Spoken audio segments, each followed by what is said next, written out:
play the young guys. That's what I want to talk about today. My name's Thomas, and here we talk about the Carolina Panthers, the National Football League, and all that comes with being a Panthers fan. And for the last 7 years, it hasn't been pretty, but there's always hope. There's always hope.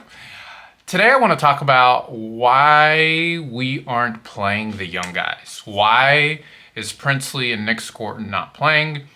Yesterday, Dave Canales was asked in his presser, essentially, why aren't you playing the young guys? Why aren't you playing the guys that can help your team win? And I think it's really important to talk about it because if you look at the data, Pat Jones and DJ Wanham are not cutting it. They're not. DJ was a very, very... it was an added help at the end of last offseason.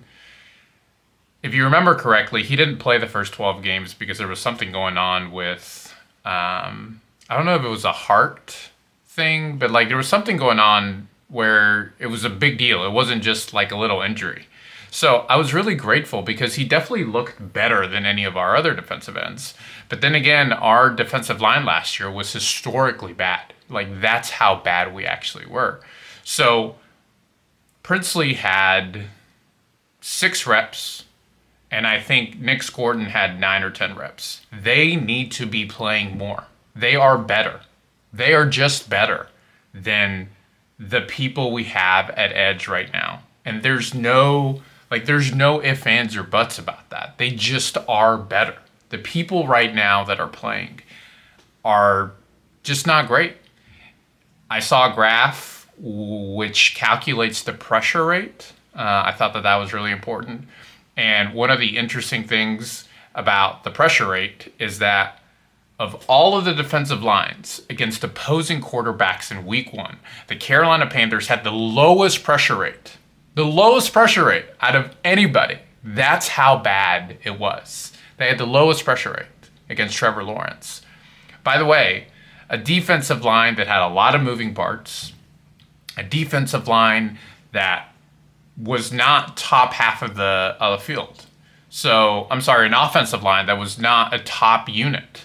So, it's not like the competition that the Carolina Panthers were going against was that much more impressive, which to me is even that much bigger of an issue. You need to be able to put pressure on offenses. In the modern offense, you need to be able to do this. Like, there's no ifs, ands, or buts about it.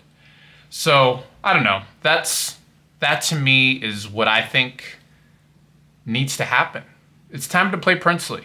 Princely had great reps in training camp. He had great reps in joint practices against the Texans and the Browns. He had great reps in preseason. Like, what are we doing? What are we doing? Play the guys. Play the guys in the second that you got in the second and third round. You're already playing T-Mac and he looks phenomenal. By the way, we'll do a whole nother video about Tedero McMillan. He is going to be the best number 1 that the Carolina Panthers have ever had. He's going to be better than Steve Smith. I don't care. Like, that's how good he is. I said it in a previous video, but his showing reminded me a lot of Cam Newton's showing against the Arizona Cardinals. So he needs to be targeted, I would say 13, 14, 15 times a game. That's how good of a talent he is. But back to our D-line. I believe that what needs to happen is you need Nick Scorton and Princely, even if they don't get any sacks against Arizona, they're better than what you have. So that's what I want. That's what I want going forward. Wharton is out 2 to 4 weeks. And Wharton was a free agency addition from the Kansas City Chiefs.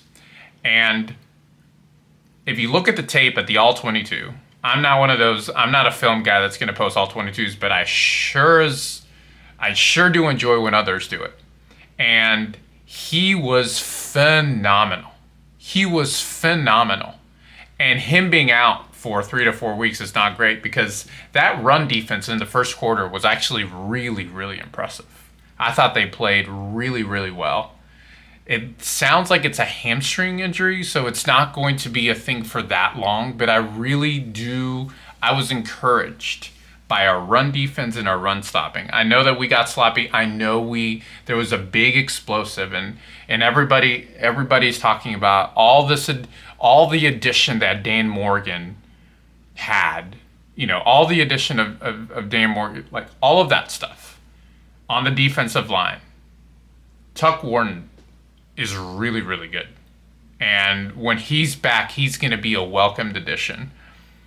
Travis Etienne had that big, 81, 82 yarder, and that's why they went over 200 yards. But all in all, I mean, there could be a lot of work on that that rush defense. But it looked a lot better than it did last year, outside of that 80-yard run that Etienne had. So, I don't know. Those are some of my thoughts on our run defense. I thought our defensive line played better than it did last year, but still not good enough. But it's solvable. That's the thing. This is solvable. Play the young guys. Play the guys you drafted. Okay? So today's episode was focused more on the D-line. We'll get back to the offensive side of things probably tomorrow, but thank you all for liking, subscribing, and I'll see you all in the next one.